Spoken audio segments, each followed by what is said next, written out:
প্রিয় ষষ্ঠ শ্রেণীর শিক্ষার্থীরা, তোমাদেরকে স্বাগতম।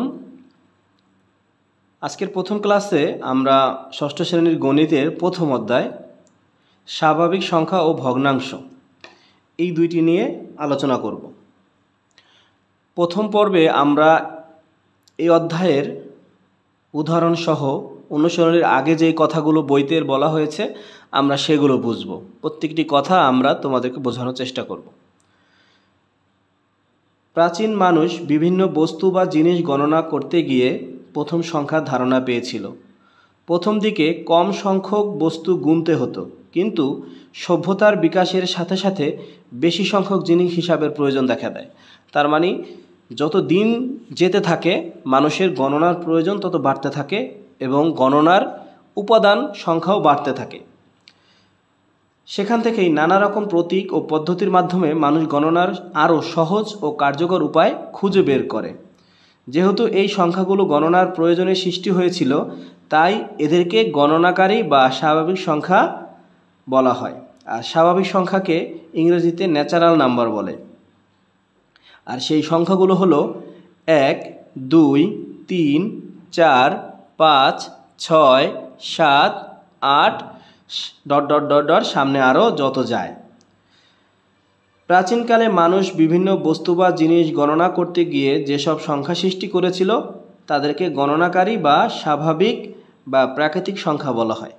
তাহলে ক নম্বর প্রশ্নের জন্য এটা আসতে পারে, প্রাচীনকালে মানুষ বিভিন্ন বস্তু বা জিনিসপত্র বা জিনিস গণনা করতে গিয়ে যেসব সংখ্যা সৃষ্টি করেছিল তাদেরকে গণনাকারী বা স্বাভাবিক সংখ্যা বা প্রাকৃতিক সংখ্যা বলে।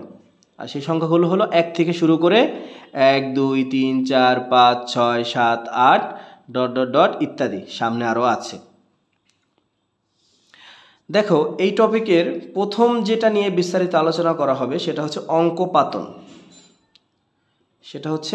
অঙ্কপাতন। যে এখানে বলা হয়েছে যে পাটিগণিত বলতে এই যে প্রথমে বাংলা লেখা, অঙ্কে লেখা, এই সংখ্যাগুলো দিয়ে যে অঙ্কগুলো করা হবে সেইগুলো হচ্ছে পাটিগণিত। আর পাটিগণিতের পরে শুরু হবে বীজগণিত। পাটিগণিতে 10টি প্রতীক দ্বারা সব সংখ্যায় প্রকাশ করা যায়। এই প্রতীকগুলো হলো 1, 2, 3, 4, 5, 6, 7, 8, 9, 0। কেন 10টা? পৃথিবীর যত ছোট সংখ্যা হোক, যত বড় সংখ্যা হোক, এইগুলো নিয়েই গঠিত হয়। যেমন এখানে আমি যদি 1 লিখি, 1, আবার 1-এর পাশে যদি আমি 0 দিই, এটা হয়ে গেল 10। আবার এখানে যদি আমি একটা 2 দিই তাহলে হয়ে যাবে 102। আমি যদি এখানে একটা 0 দিই হয়ে যাবে 1020। এখানে যদি আমি একটা 5 দেই হয়ে যাবে 10,205। তার মানে তুমি যত সংখ্যাই গঠন করো না কেন তোমাকে এই 1 থেকে এই 0 পর্যন্ত এই সংখ্যাগুলোই ব্যবহার করতে হবে। এগুলোকে অঙ্ক বলা হয়। তাহলে তোমাকে যদি কেউ প্রশ্ন করে অঙ্ক কি, বলবা 1, 2, 3, 4, 5, 6, 7, 8, 9, 0 কে অঙ্ক বলা হয়। আবার এগুলো সংখ্যাও, 0 ব্যতীত বাকি সংখ্যাগুলো স্বাভাবিক সংখ্যা। তার মানে স্বাভাবিক সংখ্যা কোনগুলো? 1 থেকে 9 পর্যন্ত। এদের মধ্যে প্রথম 9টি প্রতীককে সার্থক অঙ্ক এবং শেষেরটিকে 0 বলা হয়। যেই সংখ্যাগুলো আর নিজে একা একাই কোনো মান বহন করে সেইগুলো হচ্ছে সার্থক অঙ্ক। যেমন 1 ভ্যালু আছে, কিন্তু 0 তুমি যদি একা বসাও এই 0-এর কোনো ভ্যালু নাই, এজন্য এটাকে সার্থক অঙ্ক বলা হয় না। সংখ্যাগুলোর সক্রিয় বা নিজস্ব মান যথাক্রমে 1, 2, 3, 4, 5, 6, 7, 8, 9 ও 0। প্রত্যেকটা সংখ্যার একটা স্থানীয় মান আছে বা নিজস্ব সক্রিয় মান আছে। একটা হচ্ছে নিজের সক্রিয় মান, একটা হচ্ছে স্থান, সে কোন স্থানে বসে।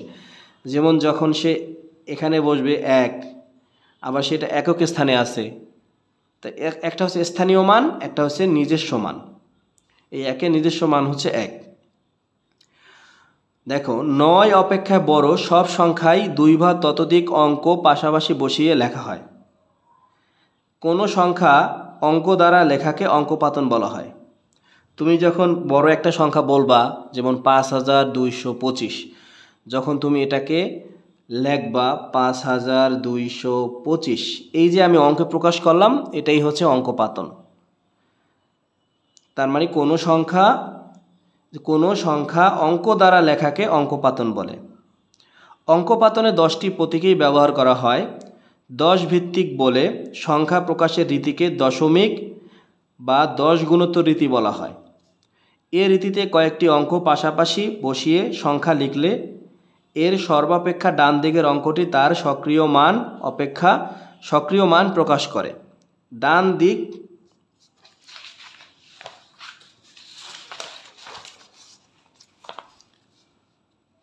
থেকে দ্বিতীয় অঙ্কটি এর সক্রিয় মানের 10 গুণ।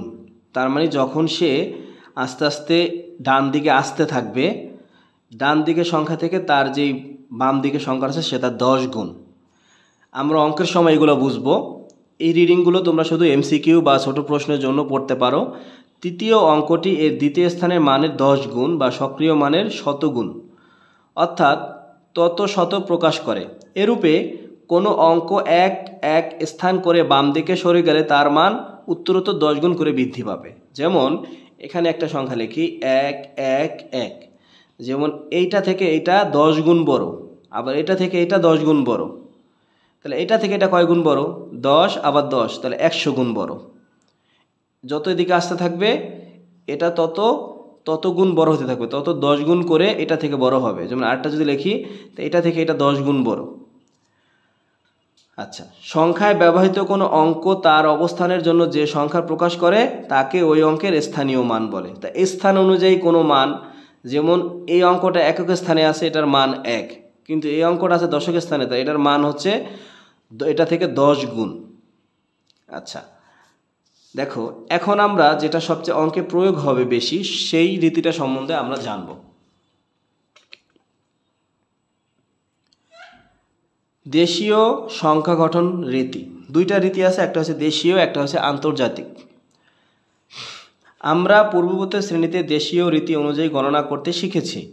এ রীতিতে সংখ্যার ডান দিক থেকে প্রথম, দ্বিতীয়, তৃতীয় স্থান যথাক্রমে একক, দশক, শতক প্রকাশ করা হয়।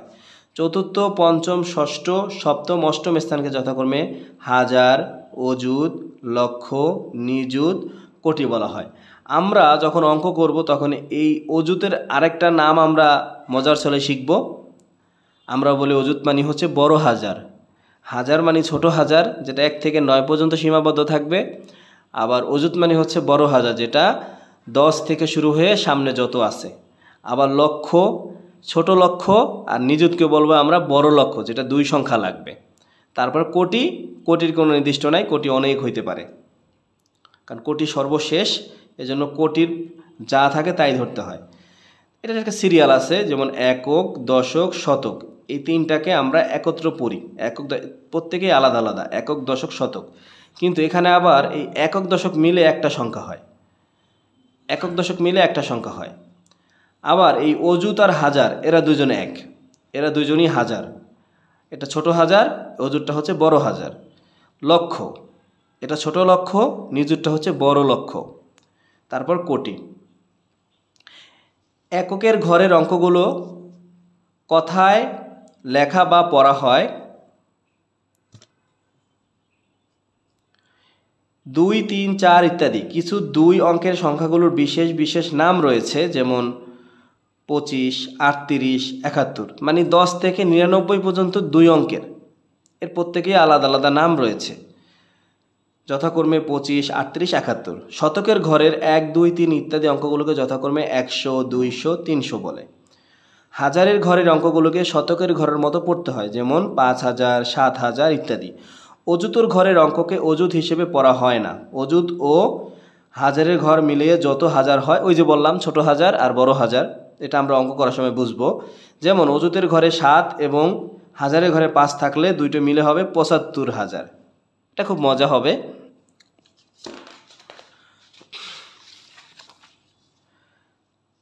দেখো, নিযুত ও লক্ষের ঘর মিলিয়ে যত লক্ষ হয় তত লক্ষ হিসেবে পড়া হয়, মানে ছোট লক্ষ আর বড় লক্ষ। আর কোটির ঘরের বাম দিকের সব ঘরের অঙ্কগুলোকে কোটির ঘরের সাথে মিলিয়ে যত কোটি হয় তত কোটি পড়া হয়। এই কথাগুলো তোমরা রিডিং পড়বা। আমরা এখন এই উদাহরণ একে আসব। কমা বসিয়ে কথায় লেখো, কমা বসিয়ে কথায় লেখো। সংখ্যাটির ডান দিক থেকে 3 ঘর পরে কমা, কারণ 3 ঘর পর দেখো এটা একক, এটা দশক, এটা শতক, এরা তিনজনে একসাথে হিসেব হয়। আবার পরেরটা কিন্তু হাজার, এই দুইটা হচ্ছে হাজার, একটা হচ্ছে হাজার, একটা বলি আমরা অযুত। আবার পরের দুইটা হচ্ছে লক্ষ, একটা বলি আমরা লক্ষ, একটা বলি আমরা নিযুত, আর পরেরটা হচ্ছে কোটি। তাইলে আমরা সহজভাবে একটা প্যাটার্ন শিখব এই অঙ্কগুলো কথায় লেখার জন্য। হ্যাঁ, যেমন দেখো, যদি একটা সংখ্যা এখানে লেখা হয়, যেমন 2 5 3 1 4 0 2 4, এখানে আমি একটা সংখ্যা লিখেছি। আমরা কি করব, প্রথমে 2 দাগ, প্রথমে 2 দাগ, পরে 1 দাগ, পরে 2, পরে 2, পরে যা আছে তাই। তাহলে প্রথমে বিবেচনা করব কয়টা, 2টা, তার বিবেচনা করব কয়টা, 1টা, তারপর আবার 2টা, তারপর আবার 2টা, তারপরে যা আছে তাই। দেখো প্রথমে 2টা বিবেচনা করব, 2টা নিয়েছি, তারপরে 1টা, তার মানে এটা হচ্ছে একক দশক, এরা দুইজনে একসাথে উচ্চারণ হইতে পারে, যেমন 2 এ 4 24, একক দশক। আমরা এখানে বলতে পারি একক দশক মিলে হবে এখানে কত, 24। তারপরে একক দশকের পর কার ঘর, শতকের ঘর, শতকের ঘরে কত আছে, 0, তার মানে শতক নাই, শতক নাই। তারপর দেখো হাজারের ঘর, ছোট হাজার বড় হাজার মিলে একসাথে, তার কত হলো 14, তাহলে 14,000।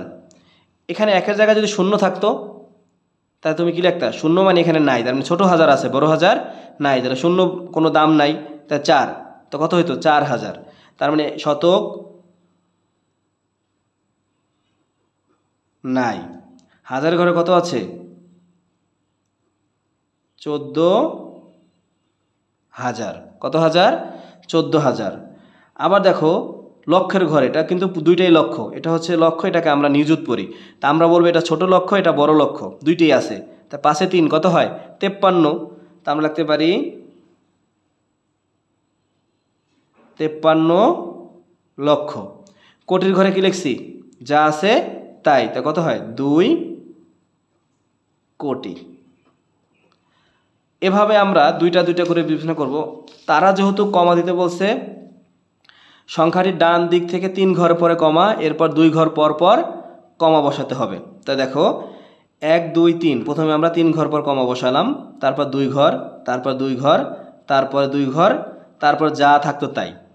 যেমন দেখো একক দশক আমরা কিন্তু অন্য নিয়মে শিখলাম। হ্যাঁ, একক দশক একসাথে কত হয়, এখানে 21, শতকের কত আছে 3, তাই 3 শত 21, আর হাজারের ঘর আছে 47, তাহলে 47,000, 47,000 321। লক্ষর ঘরে কত আছে 75, তার মানে 75 লক্ষ 47,000 321। কোটির ঘরে কত আছে 98, তা 98 কোটি 75 লক্ষ 47,000 321। এভাবে আমরা বিবেচনা করব।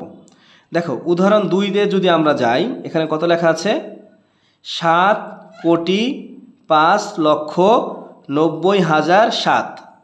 দেখো এটা যদি আমাদের নিয়মে আমরা শিখতে যাই, এখানে কি বলেছে দেখো, 7 কোটি, আমরা এদিক থেকে বিবেচনা করব, সবার শেষে কত আছে 7, তা 7 তো একা হয় না, 7-এর ঘরে 2 জন, তা যদি 1 2 3 4 5 6 7 8 9 থাকে, তাহলে আমরা 0 দিয়ে লিখব, তা 07।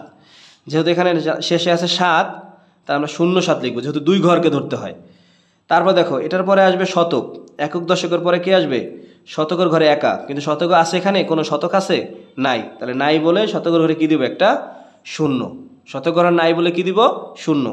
তারপর দেখো তো হাজার, কত হাজার আছে 90,000, তার মানে বড় হাজার, আমি দুইটাই লিখতে পারি 90,000, দেখো দুইটাই লিখছি 90,007। তারপর দেখো কত আছে 5 লক্ষ, আচ্ছা 5 কি ছোট লক্ষ নাকি বড় লক্ষ, মনে রাখবে 1 থেকে 9 পর্যন্ত ছোট লক্ষ, আর ছোট হলে 0 দিয়ে লিখতে হয়।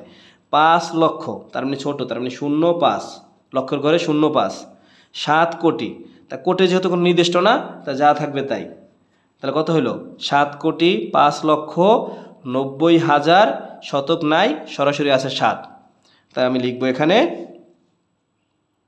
দেখো 7 কোটি 5 7,90,007। দেখো এটা আমাদের সেম হয়েছে। আমরা অঙ্কগুলোর ক্ষেত্রে আরও বুঝবো। আচ্ছা, তারপরে আমরা এখানে আসি 7 অঙ্কের বৃহত্তম ও ক্ষুদ্রতম সংখ্যা লেখো। এটা একটা মজার বিষয়, মনে রাখবা। বৃহত্তম সংখ্যা মানে 9। বৃহত্তম সংখ্যা মানে কত? 9। তার মানে বৃহত্তম হচ্ছে 9, আর ক্ষুদ্রতম সংখ্যা কত? ক্ষুদ্রতম সংখ্যা হচ্ছে 0। এখানে একটা বিষয় হচ্ছে, আমাকে বলা হয়েছে এখানে 7 অঙ্কের বৃহত্তম সংখ্যা, তাহলে আমি 7টা 9 লিখলে হবে। 1 2 3 4 5 6 7। তার মানে বৃহত্তমের ক্ষেত্রে কোনো ঝামেলা নাই। 7 অঙ্কের বলে 7টা 9, 8 অঙ্কের বলে 8টা 9, 10 অঙ্কের বলে 10টা 9, তাহলে আমি লিখে দেবো। কিন্তু ক্ষুদ্রতম যদি বলা হয় 7 অঙ্কের ক্ষুদ্রতম, সেক্ষেত্রে আমার শূন্য হওয়ার কথা কয়টা? 7টা। 1 2 3 4 5 6 7। এখন এই শুধু এই শূন্যর কোনো ভ্যালু আছে? এখানে কোনো সংখ্যা গঠন করে না। এই জন্য ক্ষুদ্রতম সংখ্যার ক্ষেত্রে তুমি 7 অঙ্কের ক্ষুদ্রতম বলছে, 7 অঙ্কের বৃহত্তম লিখছি, 7 অঙ্কের ক্ষুদ্রতম, 7টা শূন্য হওয়ার কথা। কিন্তু শূন্যর যেহেতু সামনে যদি কোনো সার্থক অঙ্ক না দেই, তাহলে শূন্যর কোনো ভ্যালু নাই। এজন্য আমরা প্রথমটাকে আমরা কি লিখব? 1 লিখব। তাহলে এখন হয়ে গেল। তার মানে 6টা 0 একটা 1, 6টা 0 একটা কত? 1। এটাই হচ্ছে 7 অঙ্কের ক্ষুদ্রতম সংখ্যা। যদি আমাকে বলা হতো 8 অঙ্কের ক্ষুদ্রতম সংখ্যা কত হইতো? তাহলে 7টা 0 1 2 3 4 5 6 7, আর একটা কত? 1। তাহলে লিখলাম 1 অঙ্কের বৃহত্তম সংখ্যা 9, অঙ্ক পাতনের যে কোনো অবস্থানে 9-এর স্থানীয় মান বৃহত্তম হবে। সুতরাং 7টি 9 পরপর লিখলে 7 অঙ্কের বৃহত্তম সংখ্যা পাওয়া যায়। তাই নির্ণেয় বৃহত্তম সংখ্যা 7টা 9, 1 2 3 4 5 6 7। আমরা ওই নিয়মে 3 ঘর কমা, প্রথমে 3 ঘর পর, তারপর 2 ঘর পর পর। আবার ক্ষুদ্রতম সংখ্যা আমরা লিখলাম 1 2 3 4 5, 6টা 0 একটা কত? 1। আমি বুঝিয়েছি যে কেন 1 লিখলাম, কারণ 1 না লিখলে শুধু শূন্যর কোনো ভ্যালু নাই, এজন্য একটা সার্থক অঙ্ক আমরা দিয়েছি।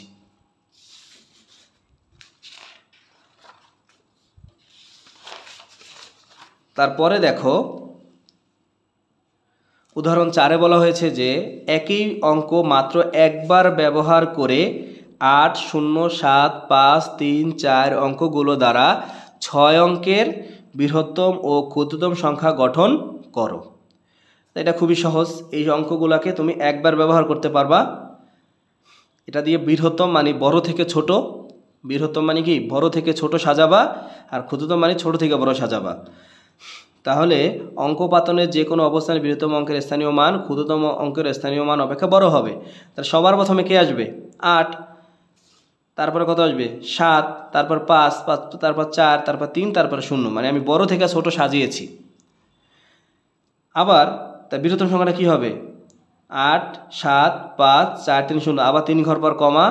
আমরা কিন্তু নিজেরা কিন্তু দাগ দিই 2 ঘর পর, কিন্তু নিয়মটা হচ্ছে 3 ঘর পর কমা, তারপর 2 ঘর পর পর, এভাবে আমরা সাজালাম।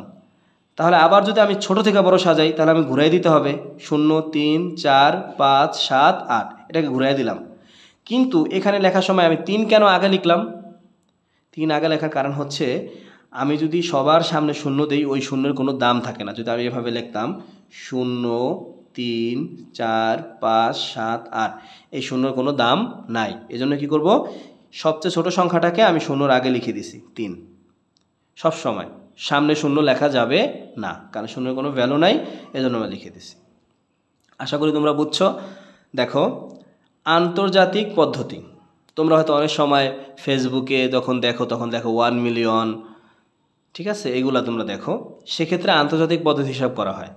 যেমন প্রথমে একক, দশক, শতক আমাদের যেমন ছিল ওইরকমই। তারপরে পরের 3টা সংখ্যা মিললে হবে হাজার, তারপরের 3টা সংখ্যা মিলে হবে মিলিয়ন, তারপরের 3টা বা যা আছে এগুলো মিলে হবে বিলিয়ন। একক, দশক, শতক এই 3 জনে একা, তারপর 3 3 3 3 করে, এটা সবাই 3 3 3 3 করে। যেমন দেখো আমরা সরাসরি অঙ্কে চলে যাই, তাহলে তোমরা সহজে বুঝতে পারবা। আমরা যখন অঙ্ক করব তখন এগুলো তোমরা আরও সহজে বুঝতে পারবা। মনে রাখবা এখানে 2টা মুখস্থের অঙ্ক দিয়েছে যে 1 মিলিয়ন সমান 10 লক্ষ, 1 বিলিয়ন সমান 100 কোটি, এটা মুখস্থ। তার মানে 10 লক্ষতে 1 মিলিয়ন হয়, 100 কোটিতে 1 বিলিয়ন হয়, এটা তোমরা মুখস্থ করবা। এখন আমরা এখানে একটা অঙ্ক দেখব যে আন্তর্জাতিক পদ্ধতিতে কথায় লেখো।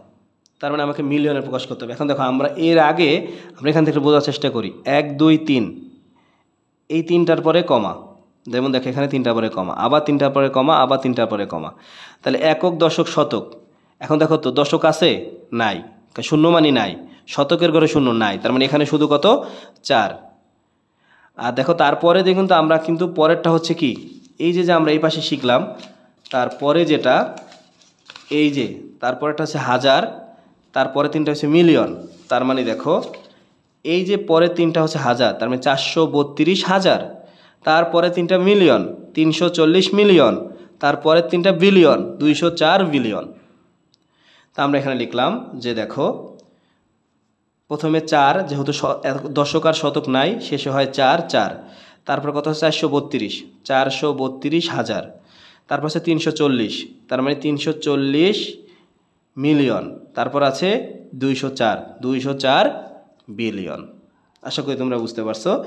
এখানে উদাহরণ 6 বলা হয়েছে যে 5 বিলিয়নে কত লক্ষ। তাহলে আমরা দেখো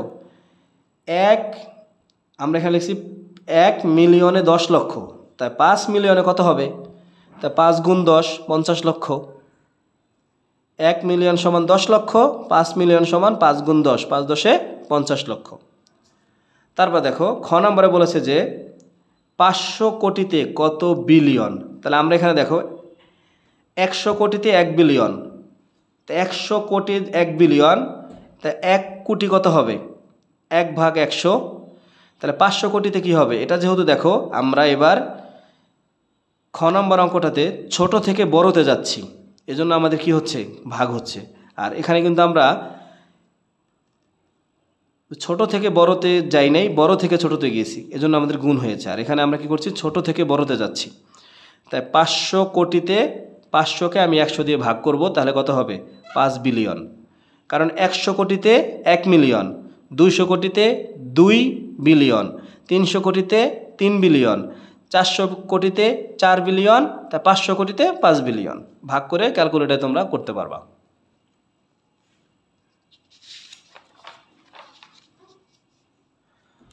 তাহলে আশা করি তোমরা অঙ্কটা বুঝছো। আমরা জাস্ট ধারণা নেওয়ার জন্য এই সমাধানগুলো করলাম। আমরা যখন অনুশীলনে করব তখন অঙ্কগুলো আরও সহজে মজারভাবে আমরা অঙ্কগুলোকে বোঝানোর চেষ্টা করব। সেই পর্যন্ত তোমরা ভালো থাকবে। আল্লাহ হাফেজ।